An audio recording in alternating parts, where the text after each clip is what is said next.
And then share screen.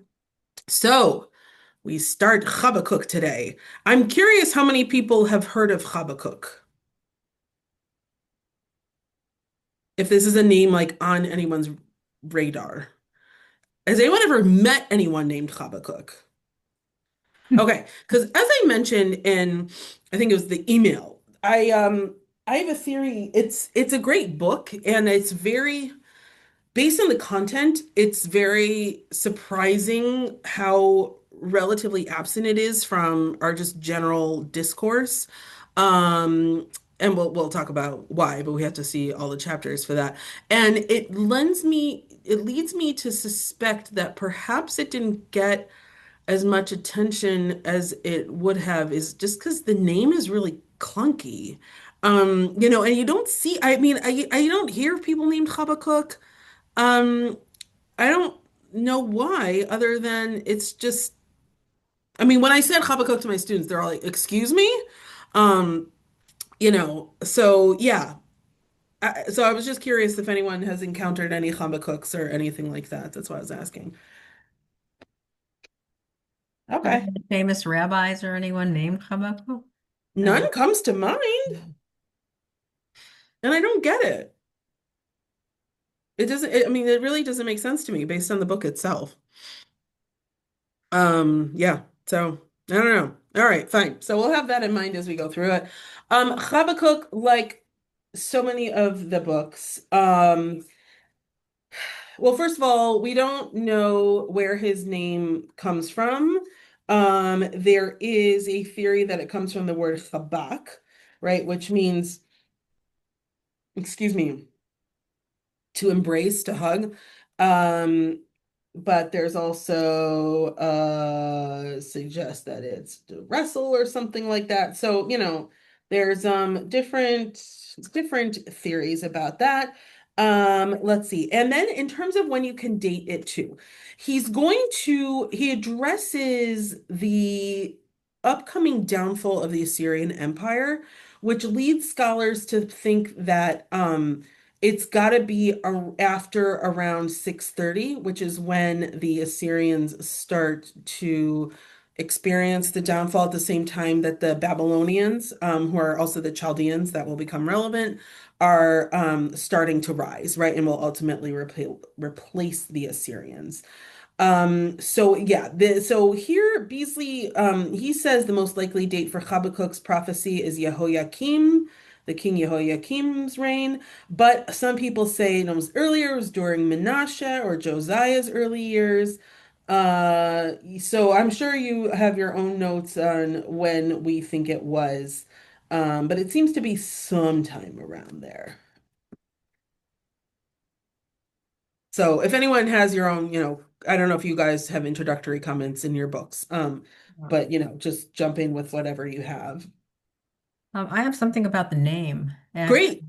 that according to Zohar Bashalach, Habakkuk was the son born to the Shunammite woman that was, I guess, resuscitated or blessed by Elisha. Exactly. That he told her that a year from now you'll be hugging a baby. And so Hmm. that's the source of the name. And there's two kuffs, I guess. One for the Right. hug from his mother and one the hug from Alicia. So I thought that was kind of cool. That's sweet. Yeah. Whether it's true or not, it's a kind of a cool. Right. Yeah. Yeah. Exactly. Right. It's because it's the only possible like etymological explanation, or it's a nice etymological explanation. But yeah, I didn't see the two coops part. That's sweet. It's very sweet. All right. So we begin with Hamasa Asher Chaza Chabakuk Hanavi. It's not the only time we see something introduced as a masa, right? Masa literally means like burden, though, probably wasn't necessarily intended to mean a burden. It's also what introduces sorry, it's what introduces Nahum as well. So here, as you can see, the JPS translates it as the pronouncement made by the prophet Habakkuk. And Beasley translates it actually as the oracle that Habakkuk the prophet did see, because it's Hamasa Asher Chazah. Chabakuk Navi, right? Chazah does mean to see. And so that is why he gets that translation. Just, something to note. It's not the most normal introduction. And what we're going to see is that Habakkuk is this interesting, it's basically a dialogue between Habakkuk and God, where he starts off by challenging God, and we'll talk about what those challenges are. And then by the end of the book is like basically accepts that God is just and we have to just roll with the punches. Um, so, that's why when I say that it's surprising the name isn't more used. The book is such a important declaration of faith that you would think it would make more of an appearance. So, but of course, today we just do chapter one, so it'll take a little while for us to get to the others. So we start, and he's crying out. There is a debate whether these first three verses, by that I mean two, three, and four, are part of the vision or not, or if these are Habakkuk's own words, and then the vision starts, right? If it's prompted by his words or not. So let's see. We can discuss the significance of those two different opinions. So, verse 2. Ad ana Hashem shivati velo tishma ez ak elecha chamas velo toshia. How long, O Eternal One, shall I cry out and you not listen? Shall I shout to you violence, Hamas, and you not save? So, this idea of crying out Hamas should bring us back right away in our minds to, like, for example, Noah, right? That's the first time that we see the word "Vatimalei haaretz chamas," that the land filled with, like it's translated here as violence. Does anyone, what other translations do you have for Hamas?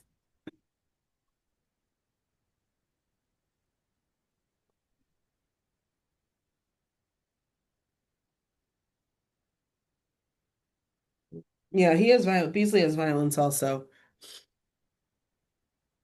Um, It's definitely associated with being something that like warrants God's intervention. Certainly with the flood with Noah, that's the most extreme intervention possible.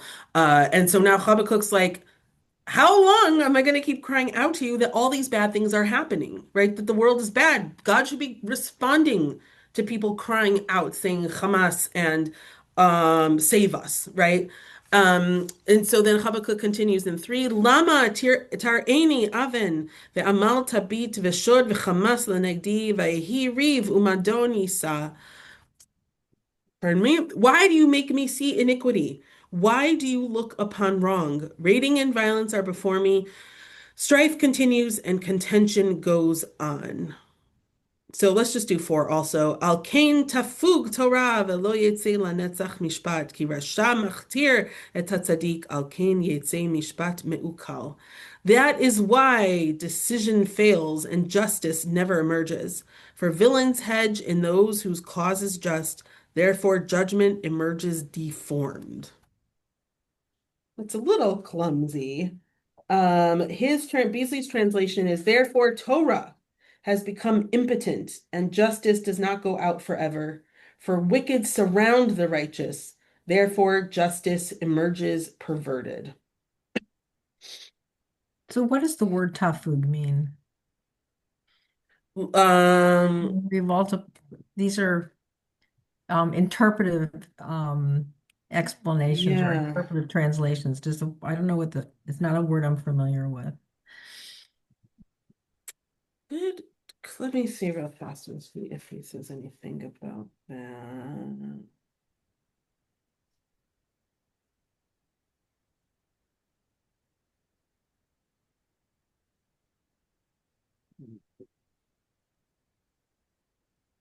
The translation I have is slackened. Oh, interesting. Maybe that's why he says impotent. Like just Right. yeah. Oh, sorry. Here we go. I thought he said something. Habakkuk describes the Torah as impotent using the Hebrew word fug, which generally means grow numb. The same word is used to describe Jacob's stunned reaction to the news that his son Yosef still lived, and to describe the feeling of the psalmist's hands stretched out to God in untiring supplication. Using it here together with the word Torah, Habakkuk is saying that God's word is seen as ineffective, unable to counter the corruption that surrounds it. Thank you. Yeah. So yes, basically, because God's not intervening, the wicked are just running free. Not only is there this Hamas, this violence, there's also a perversion of justice. So if you're able to actually, get someone who's ostensibly responsible for something, at every step, the wicked are, distorting everything. And I think, that's really, I mean, when you can't trust the courts, right, to enforce what's right, then you lose all faith, right? The whole system falls apart. And so that's what Habakkuk is crying out to God about. So, first of all, if anyone has any comments on anything within those three verses, please jump in.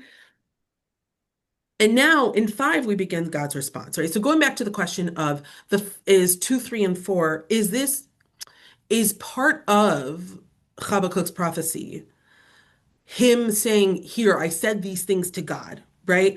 Um, Acknowledging all the evils in society, or is it that Habakkuk noticed them on his own, cried out to God, and now God is only responding in 5? Which I just, I think is interesting because if the whole pronouncement is from God, including 2 through 4, then God's really just like setting this up. And acknowledging that, hey, you might be feeling powerless, but really, here, let me explain to you why. Uh, and if it was Habakkuk initiating it, like, is it better if Habakkuk initiated it, or is it worse, if he didn't? Like, I'm not sure if it was God. I'm not sure which is which. I think they would both have pluses and minuses for how we think about the society and what all these people are living through in the present moment.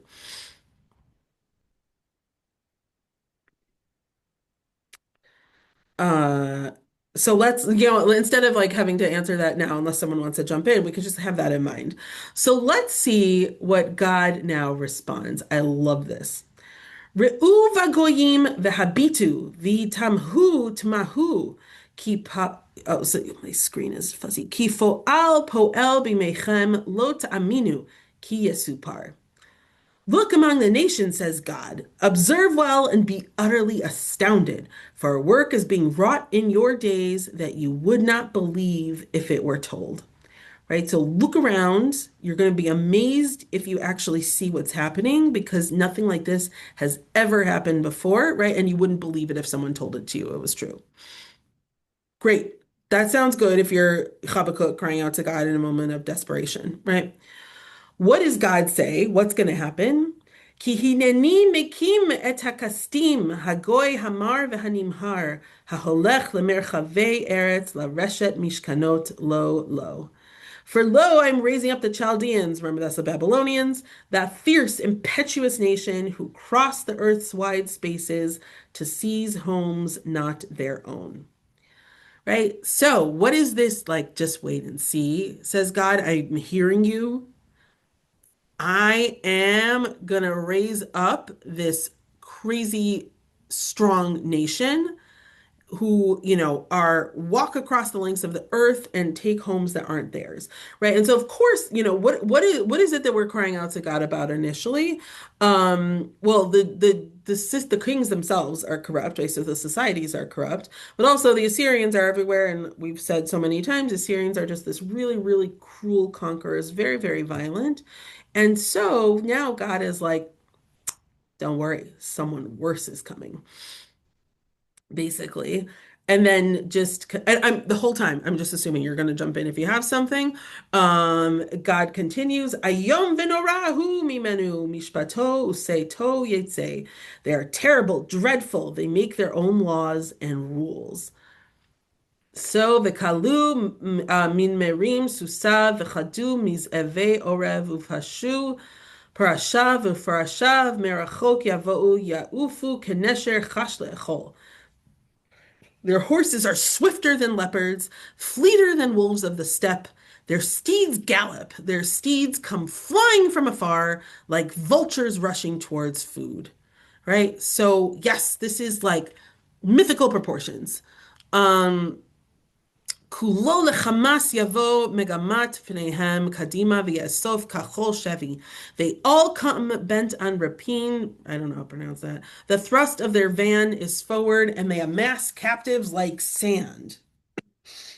Um, so Beasley just has that translated in keeping with Hamas, meaning violence.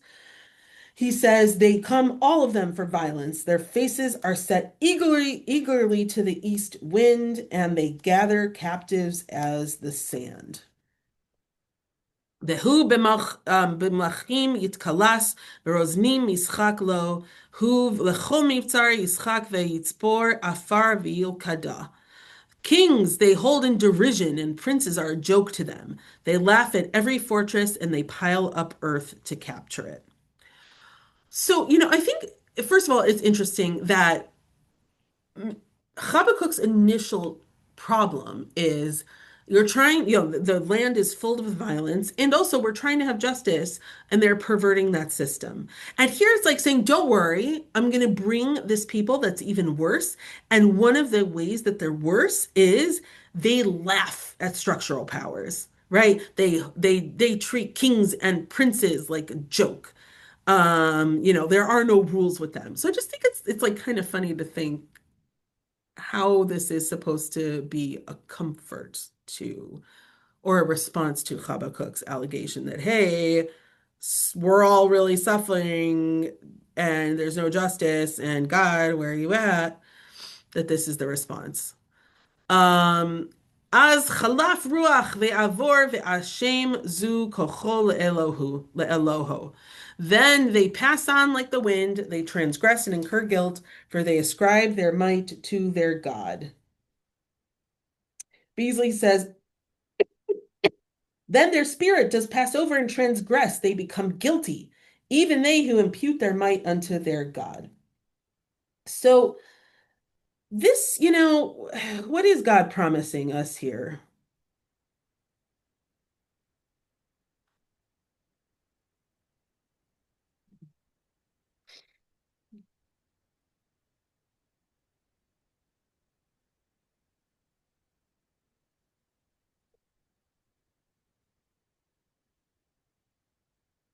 What's God saying? What do we got? I don't see how this is going to save Israel by Okay, say more, say more. bringing in undisciplined hordes. Hmm. Yeah, yeah. Like, That's why I is like this their idea of saving? I mean, come on. exactly, right? Like it's like, oh, you think it's bad now? Don't worry, I'm bringing something much worse, right? It's like, Well, God, Hashem's also presenting us with some choices. say more. We can act like them, or we can do differently. Hmm. Yeah. Hmm. And in the choice is where strength should come from, making the right choice. Yeah. Yeah, I mean it's right. Yes. Okay, so that's basically where Habakkuk's gonna end up, which is funny that you say that. Yeah, I love the way that Beasley says he says outright, God's answer is unsatisfying. Habakkuk complained about the violence that surrounded him, and God's response is to bring even more violence. Right now, the comfort isn't, oh, they're gonna wreak more havoc on you, right? We infer that it means they're gonna come destroy the wicked. But yet it also says that they come and they destroy everything, right? So it's this, if I'm Habakkuk, I'm not feeling so thrilled right now, right? I'm not saying, oh, thank God, God for listening, because, well, this worst thing is coming, right? It's also of Hamas, kulo le Hamas, right? Habakkuk is complaining to God that the land, there's Hamas, and God's like, don't worry, I'm going to send someone else who's full of Hamas. Okay, great. So if you're going to come destroy the Assyrians, awesome. But just like the Assyrians, you're telling me these people are also going to be like filled with violence and really scary, right? And all dominating. So what do you really want from me? Like how do you want me to walk away from this conversation, God? Right? Am I supposed to be calm now? It's remarkably misaligned with Habakkuk's initial complaint, which I just, find super interesting.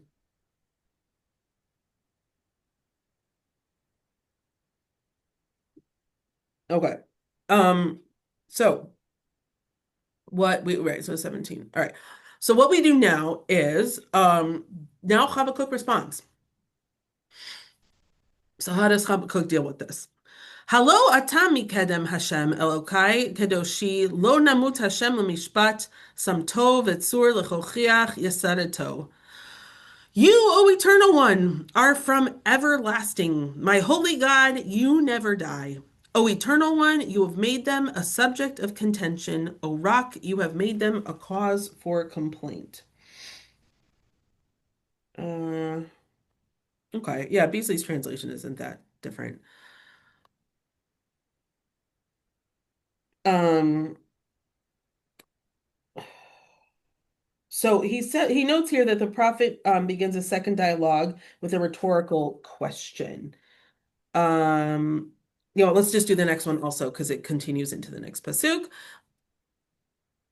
Okay, Tehore einayim mir'ot ra vehabit el amal lo tuchal lama tabit bogdim tacharish bivala rasha tzadik mimenu.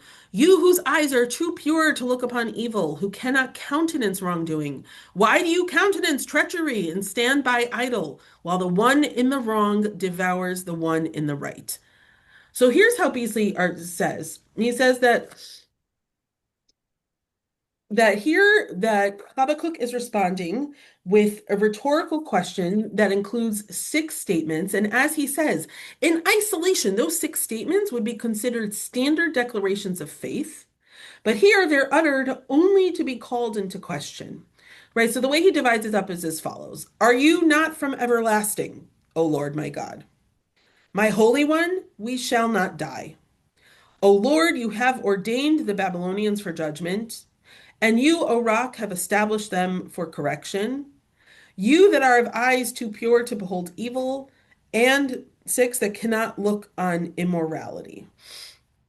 So he says, only once Habakkuk has established these basic affirmations does he complain, right? By saying, God, you are these 6 things, that just makes the question in the second half of 13 all that much stronger because then he says, here Beasley phrases it more as a question. How can you watch treachery and be silent as the wicked swallow up those more righteous than he? Right? So Habakkuk, by affirming all these amazing things about God, is actually those 6 things come to then amplify the degree of his rhetorical question, which is how on earth could you be standing here watching all of this happen? Right? So Habakkuk is not satisfied with God's response of, don't worry, like things are going to get much worse. He ain't seen nothing yet. No, what are you talking about? How can you watch this happen? And then he continues, V'ta'aseh adam kidgei hayam keremes lo moshel bo. You've made humankind like the fish of the sea, like creeping things that have no ruler. 1 second. Kulo bechaka he'ala yegorehu bechermo v'ya'asfehu b'mechimra. Woo, b'michmarto al ken yismach ve'yagil. He's fished them all up with a line, pulled them up in his trawl, and gathered them in his net. That is why he rejoices and is glad. So, what does he mean by gathered them up in his net? What happens with fish in a net? They die. Say what? They die. Yeah, exactly. And we know that tragically all sorts of other water, animal, marine life can get stuck in there. We are all trapped. As Beasley articulates, the net makes no distinction between right and wrong or good and evil. All those who are trapped will die, right? So Habakkuk's like, hello, the Babylonians are blasting through. It's nice that there are some good people left in Judah, but they're not going to care. They're just going to kill everyone, just like fish in a net are all dead just by virtue of having been in the wrong place at the wrong time. So he's really going hard at God about this collective punishment, right? It really doesn't sit well. and really just explicitly challenging God on this, which I find, it's very powerful. And let's just see how he ends it. Al kain yezabeach lechermo v'kater lemichmarto ki bahema shamen chelko ma'achlo b'ria. That is why he sacrifices to his trawl and makes offerings to his net, for through them his portion is rich and his nourishment fat. Right? And that's Dafka why they love this parts of them, because they get everything. Fishermen love their nets because they get to catch so much and just benefit from them. And so then ha'al kain yarik chermo v'tamid laharog goyim lo yachmo. Shall he then keep emptying his trawl and slaying nations without pity? Right? So like what this is just going to keep going. So I find, when I say I like this, I like the book. I don't love the ending as much. But I think it starts out in a very, very interesting place of this challenge to God of, hello, where are you? Innocent people are suffering, and the people in power are corrupt and corrupting justice. And God says this ridiculous response of, don't worry, the Chaldeans are coming. You ain't seen nothing yet. And Habakkuk responds like, thanks, but no thanks, because these what you're describing are tactics that, yes, will kill the Assyrians and all the bad people, but take the good down with them, just like a fisherman's net. And that's not comforting, right? God, you're supposed to be better than that. This is not an acceptable solution.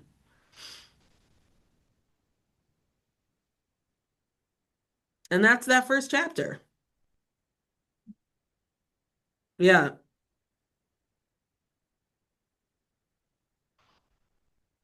Like, wow. Yeah. What makes you say, wow? It's almost a little disrespectful. He's Yeah. chiding God. He's saying, "Come on, God! Like you said, you can do better than that." He's like, "With friends like you, who needs enemies?" It's like, Yeah. That's a great way to say it. Yeah. That's a perfect summary of this. Yeah. but he gets away with it. I mean, God's not striking him down. I know. God's very tolerant of what he has to say. Yeah. Yeah. And I always look for like eternal lessons from these, meaning like, not time bound or location bound. Can't think of the right word. Um, and it's just such a great example of when we've all been there, when you express like a deep inner pain or frustration, and the person you're talking to just totally misreads what you said or just blows the response, and some of us, I think a lot of us, I would certainly probably just kind of walk away and say like, all right, that didn't work. And Habakkuk just pushes back and is like, no, God, not the right thing, not really listening. This is not what I meant.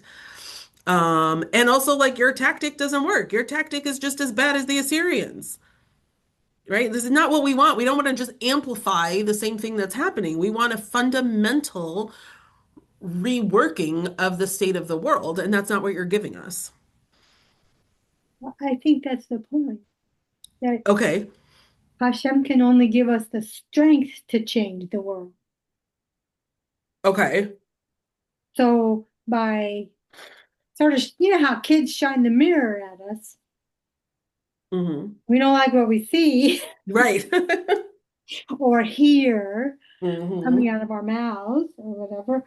Um, it's that message that I'm giving you free will, but I'm gonna test you, because if you're just lazy and let these people run over you, that's what's gonna happen. Or if you act like them, it's all Hmm. gonna be just destruction everywhere. So how are you gonna get out of it, people? What are you gonna do? It's a challenge. Mm. Mm. Well, That's sometimes there's nothing that you can do. well, There are a lot Right. of failed rebellions, right? yeah, Yeah. yeah, but I think that'll the saying that one person can make a change. So you make changes in the little corner of the world place where you live, Hmm. or in your changing yourself, changes, internal changes, because like you said, Ruth, we're looking for the underlying meaning. Um, Yeah. You know, it is something because one of the classes I taught last semester is about the historical context of this time period. And one thing you really realize is just how utterly like powerless and pathetic, but not in a non-judgmental way, Judah was at this time. Like they're this, I mean, the northern kingdom's been destroyed. Judah's left. The Assyrians have destroyed much of Judah's territory. They just never actually are able to destroy Jerusalem itself. The kings have no alternative other than to just capitulate to the Assyrians and pay them off to try to just let us live in peace. Like, the discrepancy between the messages of things like you're saying, Deborah, of self-improvement, right? Like be better, figure it out versus realistically what was possibly in their control are very interesting in how do you give people agency in a situation which it really like from looking at the outside in, it really feels like they have none, right? I mean, like, what choice did Judah really have? We can yell at the kings all we want for making alliances with Egypt and all of that, but as I would tell my students, there's a difference between being a good king and a man of God, right? I don't know how often those actually really aligned, right? A good king is trying to save his people, even if it means you know, what is sleeping with the devil or whatever these expressions are, but that makes you a really bad man of God. So yeah, it is the idea that like this little nation, surrounded by all of these like murderous, crazy conquerors, that this little nation can improve their behavior and then somehow bring about protection or salvation. Is that real? Is that a goal or is it a fantasy? Maybe that just depends on how optimistic one is in life Or or whether fatalistic. whether there's going to be a miracle.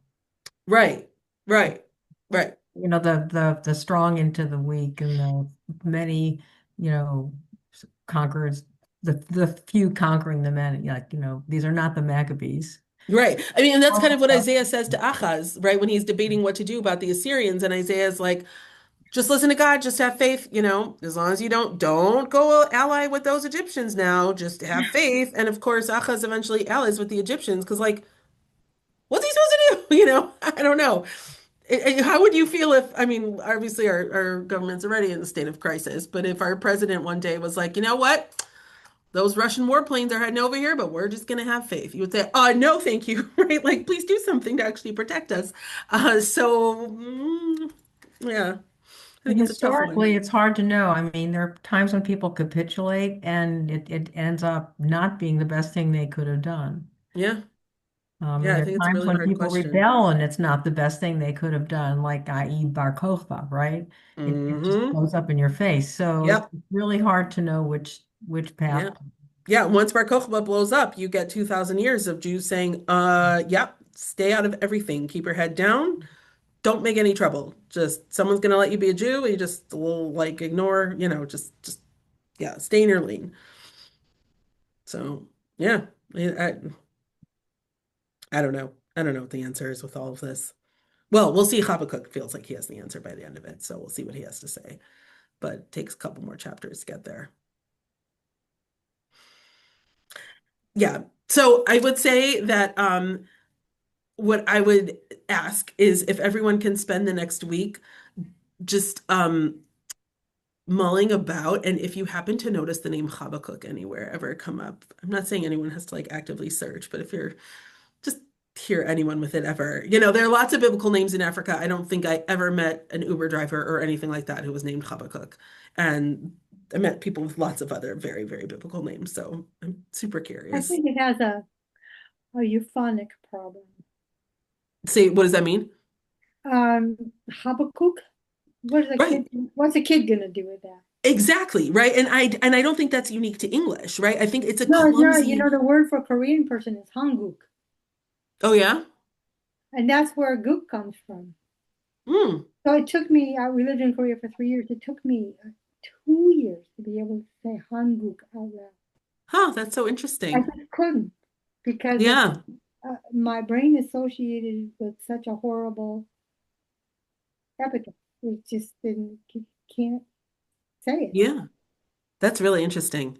Yeah, Yeah, look, I mean, if you, I mean, I'm sure many of you speak more languages than I do, but if you think a lot of Romance language, it sounds so clunky in there, right? It's just a clunky yeah, I name. just think about how you're going to nickname that. How about, Exactly.